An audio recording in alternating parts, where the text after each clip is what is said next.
Hey guys, so this is something I wanted to talk about at some point, and today on my Facebook feed it come up saying 5 years today and a picture, and it was 5 years today that I left BT. And so many people say to me all the time, certainly recently as well, they've been saying, was it the right decision? Are you happy?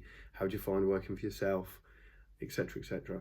And I just wanted to go through a few things because a lot of people say about how lucky I am doing something that I love. Now, when I was at BT, I was working BT full time, and then obviously kickboxing full time.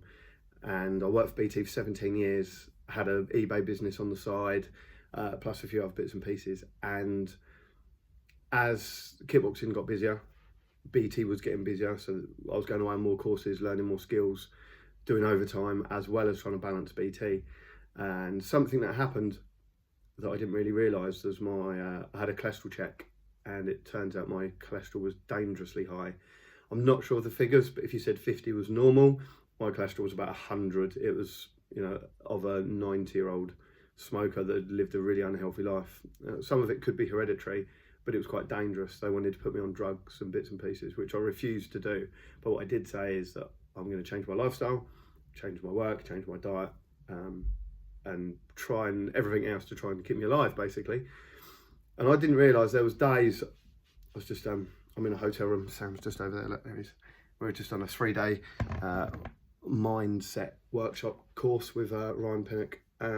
Anyway, so I was saying to Sam this morning that I'd be driving out of Hastings down the A21, and there'd be days where I'd have to pull over and I'd be like, I'm dying, oh my God, like, I think I'm fucking dying. And it turns out it's anxiety. But I thought I was having a heart attack. I didn't, because I'm still here and I'm still alive. But I didn't realise how bad anxiety could be. And that could have been part of the cholesterol as well. I don't know. I'm not a doctor. So I started then planning, right, I'm going to leave. And if I'm honest, it probably still took me about 2 years to take that decision. Right, I'm going to leave at Christmas. Christmas would come and I'll be like, no, I'll leave at Easter. I'll leave at Easter when it warms up and I know things are a bit better. And, the gym gets a bit busier. Easter would come and go, right, I'm going to leave at the summer. So that kind of went on. Long story short, they offered a package to leave, which I asked for, and I didn't get because I was ring fenced because of all the skills. I wasn't allowed to go because I was a multi-skilled engineer. You can edit that out. And so I then started to take the piss a little bit more, if I'm honest, at BT. So I'd be leaving early. I wouldn't get my jobs done quite as quick. I was on my phone constantly trying to sort out stuff with kickboxing, and people started to notice. My work did start to slip. And my manager pulled me in and kind of questioned me on my leaving time, and my logging off times and all that kind of stuff. Get my paperwork done. And he knew I had the business. He knew it was growing, and he said to me, like, "Do I want to leave?" And I was like, "Well, I do, but I can't just afford to leave." Really long story short, I got offered 3 months to leave, and I said, well, I thought about it for 24 hours and said, okay, fine, I'll take it. When can I leave? And they turned around and said, end of the week, if you leave quietly, which is a photo that I've just shared on Facebook, me by my van going, whee! And then I had 2 months of like, what have I just done? What have I just done? So it's no secret, 26 grand basic, 6 weeks holiday, pension, unlimited sick pay, tools, van, fuel, you name it, you pretty much got it. So to turn around and go, right, I'm going to chuck all of that away, 2 grand a month, plus all the benefits, to do my dream, my passion, which everyone told me which would never work. So a very scary step. And it took a little while to get used to a new routine, because all of a sudden I didn't need to get up at 5 a.m. to do paperwork, to get to BT for 7 a.m. to work, because I didn't need to, because I didn't have to go to work. So learning a new routine, everyone knows me, I'm not the sort of person that will just get out of a routine. I'm not going to get up at 11 o'clock in the day because I'm not lazy. So I still got up and done stuff anyway.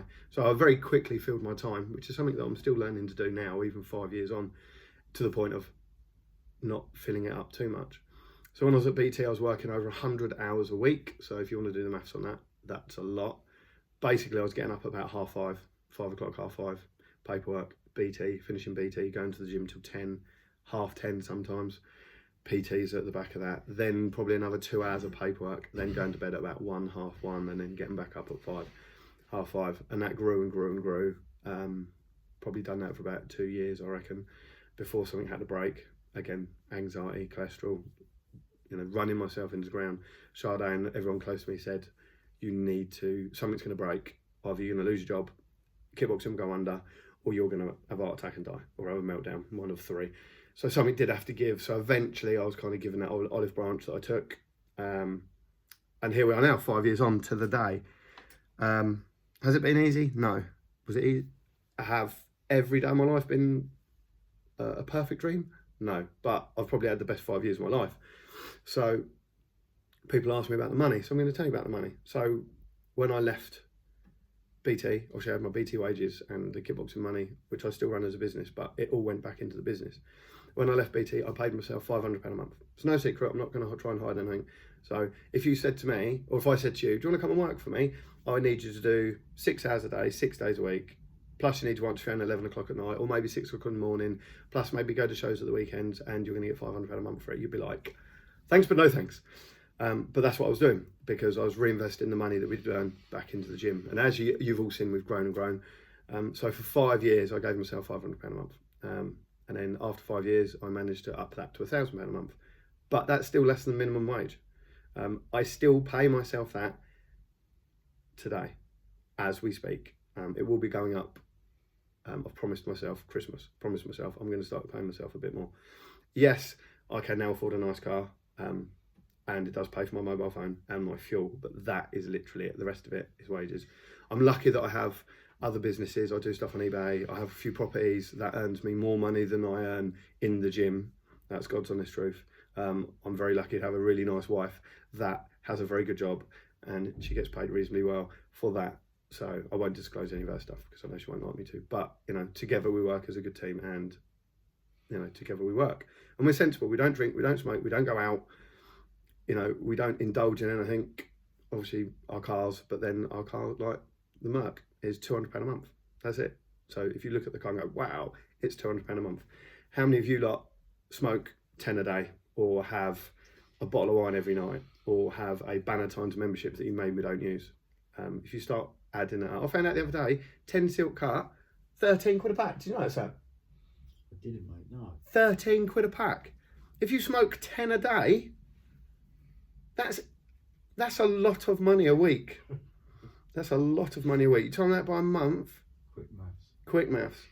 All right, quick maths. So 13 quid. You're looking at 70 quid a week, aren't you? 70, 140, 280. Plus if you go out at the weekends and smoke a bit more, you're talking like £300 a month.